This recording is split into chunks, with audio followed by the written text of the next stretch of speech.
Right, so what day is she? Monday? It's Monday all day today, and we've got 11 days left to go. Taking it pretty handy today.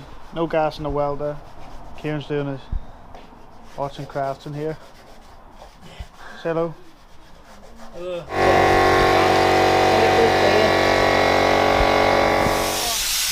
Oh, he's plastic sheeting down. Looks like he's about to fucking commit a murder. Yeah. He's just gonna murder out the back of this caddy.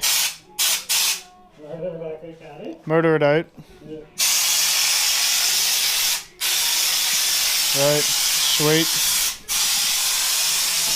This is to show the scope of the work that I've actually got done today. This is it. And this tab. We just took this old BMX lever and I've had to hack quite a bit away from the steering wheel. But finally got the lever to fit. So now when I'm riding along, that's just sitting there. It'll be a bit more representative when it's got the cable in it, pulling it back. But yeah, just kind of your throttle control. Look at that there. That's perfect. Right. Off the bed. Right. It's Tuesday, so about almost a week into this build. So going on from yesterday, I didn't really do a lot yesterday. I was feeling pretty wrecked, and after Sunday then we ran out of the welding gas. Today Kieran's been busy. He's went and got us more welding gas, so happy days. We can get back on with some of the jobs we were doing on Sunday, which includes these the Nerf bars here. I'm gonna cut that there just a little bit shorter. Left it a bit oversized. I'm gonna finish off the Nerf bars with this thing, you know. What else have we done? Well, yesterday Ned rung me up. He says he's found this yoke here. So it's a cast iron bore, Briggs & Stratton 12 horsepower single cylinder engine. So, and according to the Lawnmower guy at the moment, they're kind of like rocking horse shit. So I did all right. Kind of lucky we won. So that's the engine that's going to go in it. Right, so there's the Nerf bars in place. Right along the side there. I'm actually partially welded them at the moment. Need to get the that body off it and get the thing flipped a couple of times and get in there with all the wee faces of it. What I have done in the meantime though is I set this engine on, so there's a fuck ton of weight right over the top of that axle. For better handling, what I would like to do is I would like to think back further in, like the bastard, you know, the engine's right over there on the bastard, but one of the regulations is you can't move the engine mount point. So that there spindle has to go through at exactly the same point on the chassis as it did when stock. However, what you can do is you can rotate the axle, or rotate the fucking engine. So I'm kind of looking into that. What it would mean is I'd have to watch out for where the steering shaft goes down. Steering shaft goes down through here and into that there hole. So when you swing this round, it would kind of put it in the same place. Also here is where the fuel tank usually is. So I'd kind of rework that, and you want the fuel tank kind of high, and it can't be in front of the engine and it can't be behind the driver. So there is a bit of a conflict of interest there. Like, may end up putting a smaller fuel tank in here, but it's all things to kind of avenues to look at. What I will do now is though, I'll take that exhaust off and then we'll try the bonnet on it. I think for this first race we'll probably have it pointing forwards, because that just creates less issues straight off the bat. But we'll leave this whole space empty in case we want to flip the engine. So we got it back in here again, and we've took the big exhaust, this big bulky exhaust thing that was on, off it, and it's actually quite a big exhaust port. So we'll have this little short stack. It was like a little side exit thing we made for the bastard. I've used it a couple of times, but the proper exhaust of the bastard works better. So what we're going to do is take this here, chop it about here, or maybe slightly back there, I've got the old flange that I took off the existing exhaust system. We'll have this kind of sitting like that there. It'll obviously be in about 3 inches, and we'll chop it kind of at an angle there, but it should be out of the way of everything. It means we won't have any issues with bodywork clearance, and it'll sound fucking mental. So, I don't even know. Let's see now. Nerf bars, those fuckers are done. This is kind of like a preliminary list. There'll be little bits and tweaks and fucking all that there nonsense to do a lot of stuff like, but we're getting there. And then exhaust. So let's go have a wee Jeff Duke over what we've built here.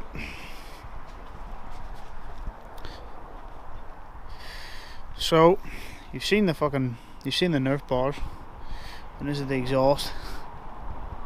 And what I had to do was had to run it down. It was originally just going to come straight across and down here, but then realised you've got the float bowl off the carb there, so you don't want this anywhere near it, and you want access to that wee screw there. So it's dipped down, and it's got a wee curve here across, then a little curve down, then the chop, and there was a bit of additional curve added to bring it further inboard. But as it sits there, it's looking pretty fucking mean.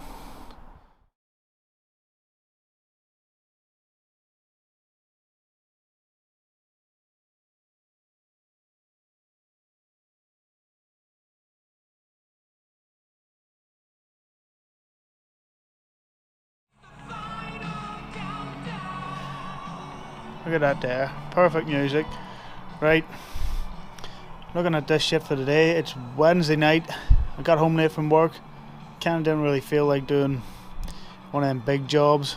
So we picked up kind of where we left off yesterday. We were gonna do all these modifications of the bonnet in order to aid cooling. So the first one we did there, added this big kind of big open front. You look right through it, there's the head of the engine, exactly a bit you want to keep cool, so works out pretty well. And then with all that air going underneath the bonnet, now we need to get rid of it. Now you'll have a fair bit of air just freely able to escape out the sides there. The one I was worried about was the top. The air, as I said, blows in a column out of the top of the Briggs & Stratton engine, and right here in the centre of that bonnet where the air was supposed to be blowing out, there was nothing. So we've added these big louvers, so a fair bit of air will just be able to blow straight out of that, and then the rest of it out that one's at the back. So that should help things a little bit. It's been a long week.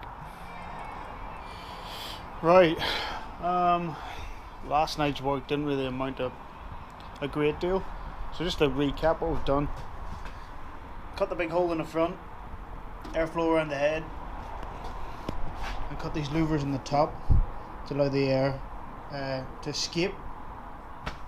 And that's basically all I got done yesterday. Late night and all that there shit, didn't really feel up to it.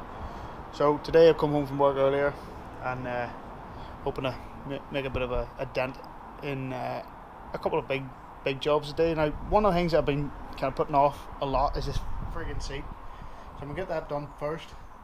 Basically just clean the rust off it, take it off that green plate, and get an idea of how I'm gonna mount it on here. Right, there's that seat fucking cleaned up, ready to go. I'll pull this padding out of it. That was kind of the way. So it's quite an easy template, and then there's a vinyl cover clips over the side of it. So as I say, we've got a load of foam that's a bit thicker, probably about twice the thickness that there. So we're going to take make a template out of it, stuff it in there, and hopefully that stops me from breaking my fucking arsehole. The first thing to do today though is to take this engine back out. And it's only sitting on, so it's not so much of a big deal. I'll take that exhaust possibly off it and take the engine off and set it on the bench Won't really be doing any engine work on it until hopefully Tuesday. Basically going to try and get the clutch, the brakes and the steering sorted out over the weekend. It's Thursday today, we'll get tomorrow, Saturday, Sunday and Monday off to try and get the back broke on it, like. So we'll get started on it now, sure. We lifted the engine up onto the bench here. I took the airbox cover off and there was no air filter in it, just loads of soil and shit, so that's gonna be lovely. It's gonna be absolutely. There's a bit more light on the job there, so no air filter, and yeah. I have one M on order. I actually have a whole gasket set and some stuff to rebuild the carb and stuff with, just to kind of like, you know, a quick and easy service to try and get a bit more power out of it before I had to pull the whole thing apart after the race, you know. Sure. Right. So we Jeff Duke here. Actually managed to get one off the list here. Bonnet mount. Die.